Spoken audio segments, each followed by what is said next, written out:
اب قیامت کے لیے جو بھی قرآن پڑھے گا ہماری بستی کے بارے میں یہی سوچے گا، اس لیے کہ قرآن سچا ہے، جھوٹ نہیں ہو سکتا۔ تو وہاں کے لوگ جمع ہو کر کے اس زمانے کے جو بادشاہ تھے ان کے پاس گئے، بادشاہ سلامت، ہم چاہتے ہیں کہ قرآن میں ذرا سا بدل دیا جائے، اس کو ذرا تبدیل کر دیا جائے، اس لیے کہ ہم بہت بدنام ہو چکے ہیں۔ موسیٰ علیہ السلام کا واقعہ ہمارے بستی کے بارے میں ہے، تو لوگ ہمیں اس نیت سے، اس آنکھ سے دیکھتے ہیں کہ ہم نے موسیٰ علیہ السلام کی قدر نہیں کی، اکرام نہیں کیا، مہمان نوازی نہیں کی، یہ تو بہت بڑی یہ بدبختی کی بات ہے۔ اس لیے ہم چاہتے ہیں کہ ذرا قرآن میں ذرا سا تبدیل کر دیں تو ہم بھی بدنامی سے بچ جائیں گے، اور ہم آپ کو اس کے بدلے میں آپ جتنا چاہیں گے اتنا سونا دیں گے، چاہے 1 کنٹل سونا، 2 کنٹل سونا، جتنا آپ مانگیں گے اتنا سونا دیں گے۔ لو جی، بادشاہ نے پوچھا کیا کرنا ہے مجھے تبدیل کر کے؟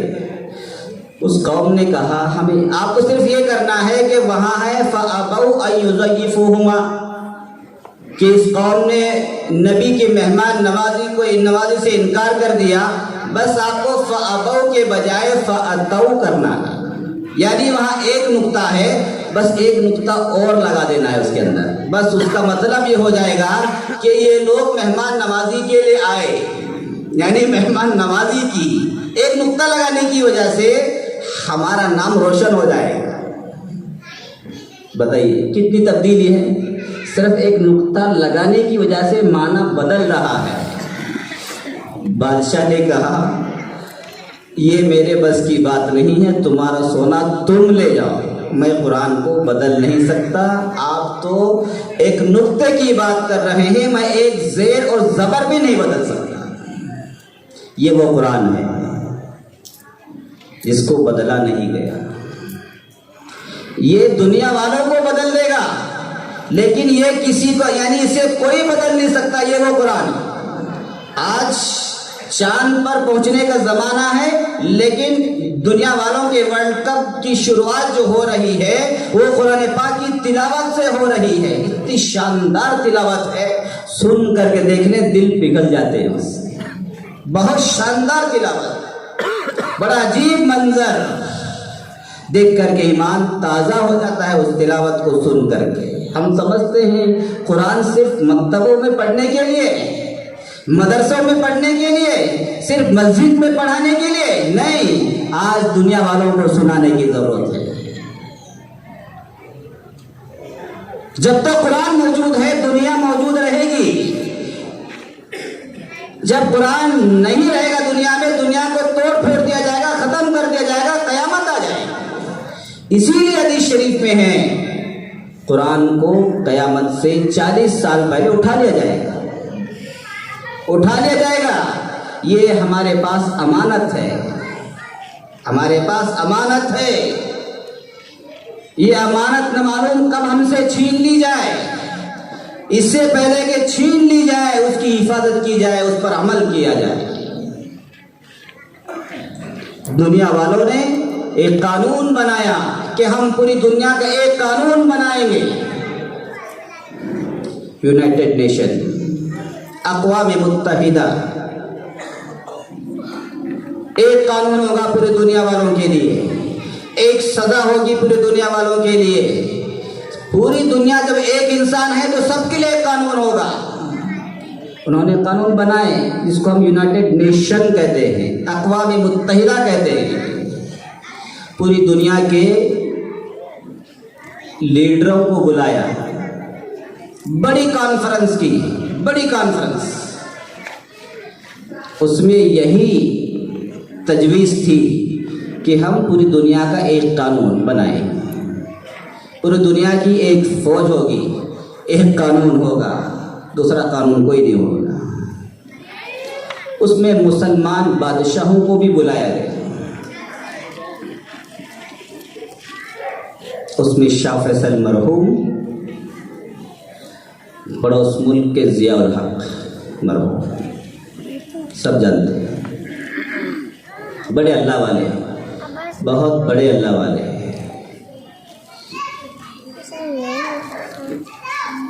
بعض اللہ والے بغیر داڑھی والے بھی ہوتے ہیں، بس وہی چیز کم ہوتی ہے ان کے اندر، اگر وہ رکھ لے پھر تو اللہ والے ہی ہو جاتے ہیں۔ اس وقت جب یونائٹڈ نیشن میں مدعو کیا گیا، اس وقت شاہ فیصل مرحوم کو اسٹیج پر بلایا گیا کہ آپ اس کے بارے میں اپنی بات رکھیں، ایک قانون بنانا ہے پوری دنیا کا ہمیں۔ شاہ فیصل مرحوم وہ ہستی تھی، جب وہ بھارت میں آئے تو نہیں، یہاں کے جو اس وقت کے منسٹر تھے انہوں نے بلایا، دعوت دی کہ آپ تشریف لائے ہمارے دیش۔ شاید جواہر لال نہرو تھے اس وقت، ان کو دعوت دی، بلایا، وہ کہنے لگے میں ضرور آؤں گا، آپ کی دعوت میں ضرور قبول کروں گا، بالکل انکار نہیں ہے مجھے، اس لیے کہ آپ ہندوستان جیسے ملک کے بادشاہ ہیں، وزیر اعظم ہیں، ضرور آؤں گا، لیکن میری ایک شرط ہے، وہ شرط آپ کو پوری کرنی پڑے گی۔ جواہر لال نہرو نے پوچھا آپ کی کیا شرط ہے؟ میری شرط یہ ہے کہ میں نے زندگی میں کبھی ان آنکھوں سے مندر نہیں دیکھا ہے۔ کیا اللہ نے ان کو چیزوں سے نوازا تھا، لہذا میں ہندوستان آؤں گا تو مندر نہ دیکھ سکوں، ایسا آپ انتظام کر دیجیے، ضرور آؤں گا۔ اب بتائیے آپ کوئی ہندوستان آئے اور مندر پر نظر نہ پڑے، ایسا ہو سکتا ہے؟ نہیں ہو سکتا، نہیں ہو سکتا۔ جواہر لال نہرو نے کہا آپ آ جائیے، ہم اس کا انتظام کر دیں گے۔ لو جی، چنانچہ شاہ فیصل مرحوم ہندوستان تشریف لائے۔ جس راستے سے شاہ فیصل مرحوم گزر رہے تھے، ان راستوں پر جتنے مندر تھے سب مندروں پر کپڑا ڈال دیا گیا تھا۔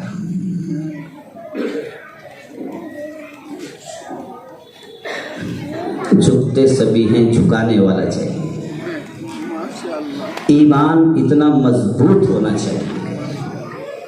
کیا سمجھا ہے ہم نے؟ ہم مسلمان ہیں، اللہ نے ہم کو حضرت محمد صلی اللہ علیہ وسلم کا امتی بنایا ہے۔ یہ سر صرف اللہ کے سامنے جھکتا ہے، اس سر کو ہم نے خدا کے لیے وقف کیا ہے۔ یہ ایمان صرف ہم نے اللہ پر لایا ہوا ہے، دوسروں پر نہیں۔ اس ایمان کو بنانے کی ضرورت ہے۔ یہ وہ مرحوم جن کا واقعہ میں نے سنایا، وہ اسٹیج پر گئے، جا کر کے انہوں نے کہا کہ میں اپنا وقت، اپنی بات بولنے کا حق ضیاء الحق مرحوم کو دیتا ہوں، وہ جو کہیں گے وہی میری رائے ہے۔ وہ گئے اسٹیج پر، جا کر کے انہوں نے کہا دیکھو بھائی، آپ ایک قانون بنانا چاہتے ہیں، بہت اچھی بات ہے، لیکن میری بھی ایک رائے ہے۔ جیب میں قرآن رکھ کر کے لائے تھے وہ، کہاں؟ یونائٹڈ نیشن میں۔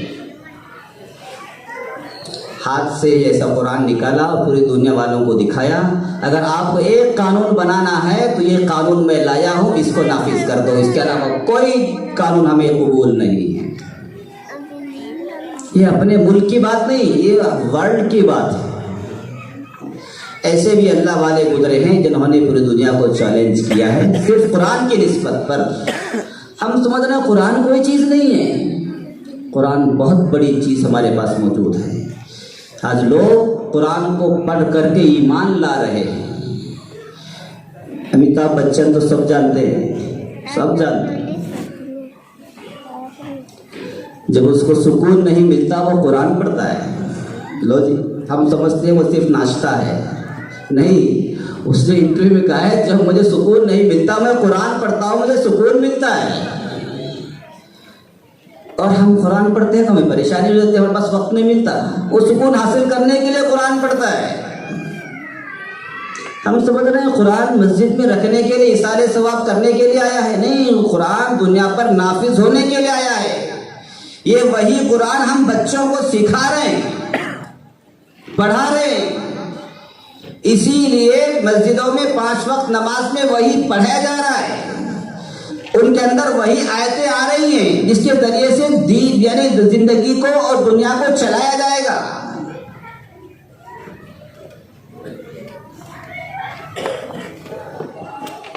اس قرآن کی حفاظت کی بہت بڑی ذمہ داری ہے. ہر فرد کی، ہر مسلمان کی ذمہ داری ہے. یہ ہمارے پاس امانت ہے.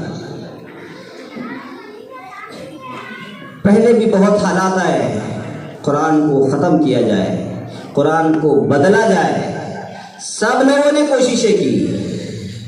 ابھی ہمارے 1-2 سال پہلے کی بات ہے، تیاگی جی، وسیم رضوی صاحب پہلا نام ان کا، اب تیاگی جی بن گئے بیچارے. پرسوں انہوں نے موت بھی پی لیا تھا، تو پینا ہی پڑے گا. جب دھرم بدل دیا ہے تو سب کچھ پینا پڑتا ہے. انہوں نے قرآن کو بدلا، قرآن کے متعلق ایسی آیتیں لکھی آج ہمارے سامنے موجود ہے. کیا حالت ہے اس کی. ایسے لوگ بہت آتے ہیں دنیا میں، نکل جاتے ہیں، ذلیل ہو کر کے مر جاتے. یہ قرآن ہے، جس نے اس کو سینے سے لگایا اللہ اسے عزت سے نوازتے ہیں، اور جنہوں نے اسے دھتکارا وہ ذلیل و خوار ہو کر کے دنیا سے رخصت ہوتے ہیں. امام احمد ابن حنبل رحمۃ اللہ علیہ کی ذات کون نہیں جانتے. یہ ہمارے چوتھے امام ہیں. سب سے پہلے امام اعظم ابو حنیفہ رحمۃ اللہ علیہ، جس کو ہم مانتے ہیں.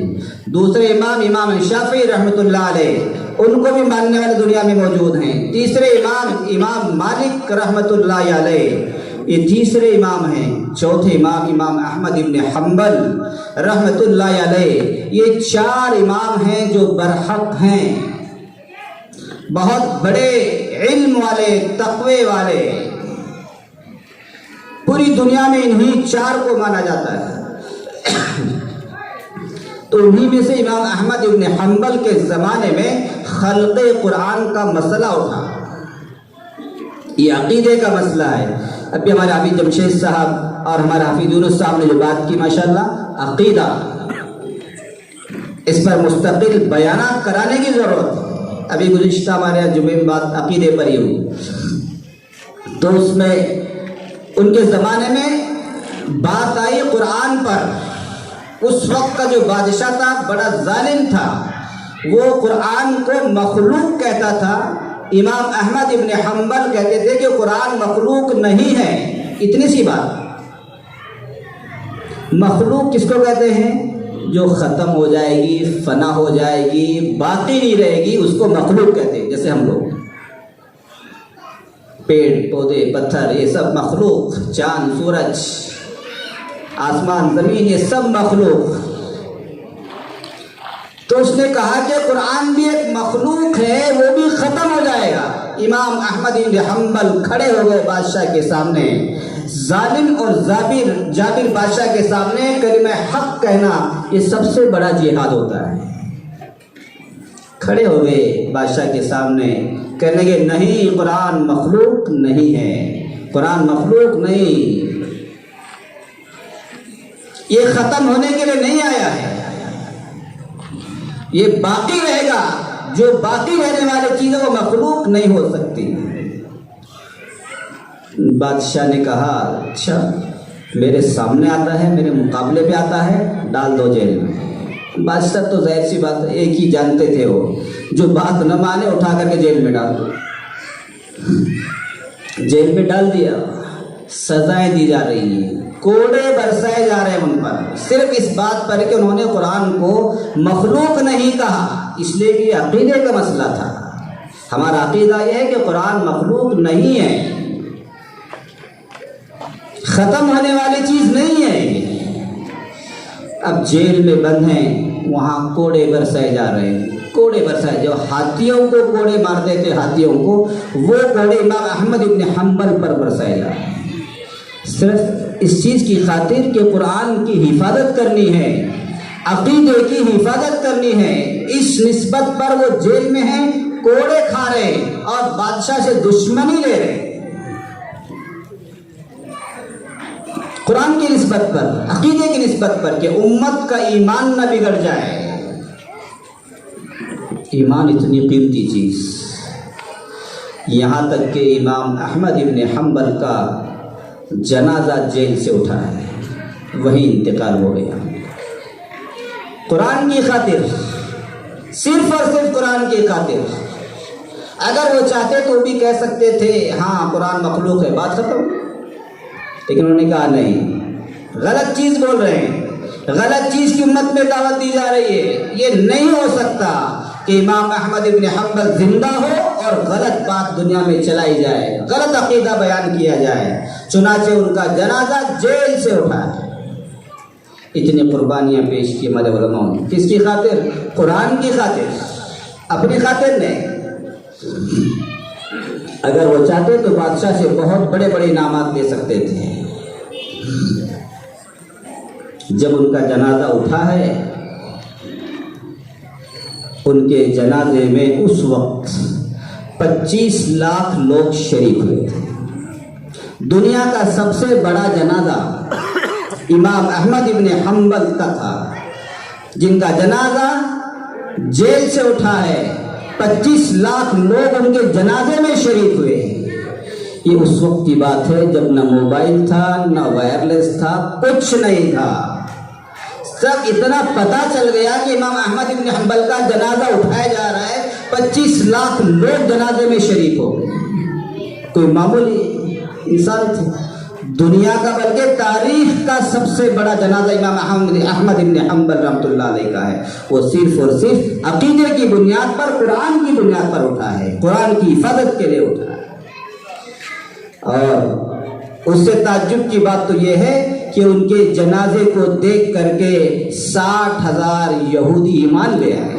لوگ, ایک بندہ دنیا سے جا رہا ہے قرآن کی حفاظت کی خاطر, اور ان کے جنازے کو دیکھ کر کے 60,000 یہودی ایمان قبول کر رہے ہیں. ان میں سے 20,000 عورتیں تھیں جو جلدی کسی پر ایمان لاتی نہیں. 20,000 عورتیں تھیں, ان کے جنازے کو دیکھ کر کے ایمان لا رہے ہیں. یہ ان کی کرامت تھی کہ انہوں نے قرآن کی حفاظت کی. اللہ نے اس کا بدلہ یہ دیا کہ یہودی جیسی کٹر قوم جو کبھی مذہب تبدیل نہیں کرتی, ان کے جنازے کو دیکھ کر کے ایمان قبول کر رہی ہے. آج ہماری حالت یہ ہے کہ ہمیں دیکھ کر کے لوگ مرتد ہو رہے ہیں, ہمارے اعمال ایسے ہو گئے. ان کے جنازوں کو دیکھ کر کے لوگ ایمان لایا کرتے تھے. یہ قرآن کی برکت تھی, یہ قرآن کی حفاظت کا کرشمہ تھا. تو یہ قرآن دنیا کو بدلنے کے لیے آیا ہے, اس لیے اسے کوئی نہیں بدل سکتا, کوئی نہیں تبدیل کر سکتا, اور یہ قرآن ہمیشہ باقی رہے گا. آج مدارس کے اندر, مکاتب کے اندر لاکھوں کروڑوں حفاظ بن کر کے تیار ہو رہے ہیں. آپ ہر سال رمضان میں تراویح سنتے ہیں, پورے 30 پارے سنتے ہیں, سمجھتا کوئی نہیں, لیکن سن کر کے دل خوش ہو جاتا ہے, سکون ملتا ہے. یہ وہ قرآن, اس کی حفاظت کی ذمہ داری ہمارے ان چھوٹے چھوٹے بچوں نے اٹھائی ہے, ہمارے حفاظ اور علماء نے اٹھائی ہے. ہمیں ان کی قدر کرنے کی ضرورت ہے, قرآن کو عام کرنے کی ضرورت ہے, قرآن کو سکھانے کی ضرورت ہے, قرآن میں جو عقیدہ بیان کیا گیا اس کو بتانے کی ضرورت ہے. اگر ہم نے عقیدہ نہیں بتایا اپنے بچوں کو, یہ قرب قیامت کا دور ہے, وہ عقیدہ نہ معلوم ہونے کی وجہ سے بعض مرتبہ انسان مرتد ہو جاتا ہے. اللہ حفاظت فرمائے. اس لیے میرے دوستوں, مجھے بات لمبی نہیں کرنی ہے, بچوں کا بھی پروگرام ہے, ان کا ہدیہ بھی ہے, دعا بھی کرنی ہے. کافی دیر سے ماشاءاللہ آپ لوگ بیٹھے ہوئے ہیں, اس لیے میں چاہتا ہوں کہ بس آپ جتنی دیر بیٹھے ہوئے ہیں, بڑے قیمتی اوقات آپ نے دیا ہے. جو کچھ میرے سے پہلے ہمارے بزرگوں نے, ہمارے حفاظ کرام نے جو باتیں بتائی ہیں, ان پر بھی عمل کریں. اور جو بندے نے کچھ باتیں بتائی ہیں کہ قرآن کو عام کرنے کی ضرورت ہے، قرآن کو پڑھنے کی ضرورت ہے، قرآن کو پڑھانے کی ضرورت ہے اور پڑھانے والوں کی قدر کرنے کی ضرورت ہے، اور اس کو معمولی نہ سمجھا جائے بلکہ اللہ نے قرآن پر ہی اس دنیا کا دار و مدار رکھا ہے۔ جب تک قرآن اللہ کو یہاں جب تک قرآن موجود ہے دنیا چلتی رہے گی، سورج چاند چلتے رہیں گے، آباد رہے گی۔ جب قرآن نہیں رہے گا تو اللہ تعالیٰ دنیا کو نیست و نابود کر دیں گے، ختم کر دیں گے، قیامت آ جائے گی۔ اس لیے ہمارے پاس یہ امانت ہے، اس امانت کو ہمیں سب لوگوں کو استعمال کرنا چاہیے، بلکہ ہر ایک ہماری ماں ہو، بہن ہو، بیٹا ہو، بیٹی ہو، سب کو اس قرآن کو پڑھنا چاہیے، اور کچھ ایسی صورتیں بھی ہونی چاہیے جو ہم حفظ کر سکیں، جیسے سورہ یاسین ہے، سورہ ملک ہے، سورہ واقعہ ہے۔ یہ ہماری بچیوں کو یاد کرانا چاہیے تاکہ وہ اپنے جہاں بھی جائیں، سسرال میں جائیں، اپنے گھروں میں رہیں، اس کو پڑھتے رہیں تاکہ قرآن سے ایک ہمارا واسطہ اور رابطہ باقی رہے۔ قرآن کے ذریعے سے اللہ تعالیٰ دلوں کو سکون دیتے ہیں۔ الا بذکر اللہ تطمئن القلوب۔ اس لیے اللہ ہم سب کو عمل کی توفیق نصیب فرمائے۔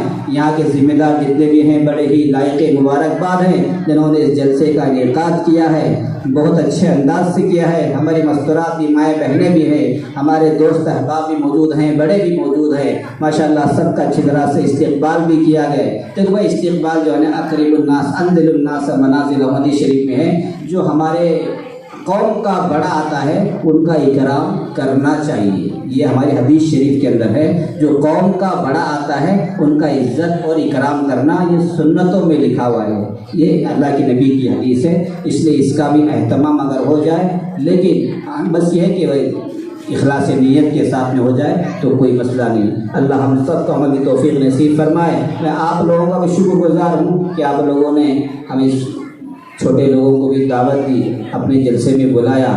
ہم آپ کو شکر ادا کرتے ہیں، اپنی ماں بہنوں کو شکر ادا کرتے ہیں، خاص طور سے جو ہماری کمیٹی ہے مسجد انس نداف محلے کی، میں ان کا بہت بہت شکر ادا کرتا ہوں۔ اللہ ان کو مزید ترقی سے نوازے۔ وآخر دعوانا الحمدللہ رب العالمین۔ محترم سامعین حضرات اور میری پیاری ماں اور بہنوں، حضرت اقدس مولانا بشیر الحق صاحب ہم سبھی مخاطب تھے، جہاں ہم ایمان اور یقین سے بھرپور تاثرات سماعت فرما رہے تھے۔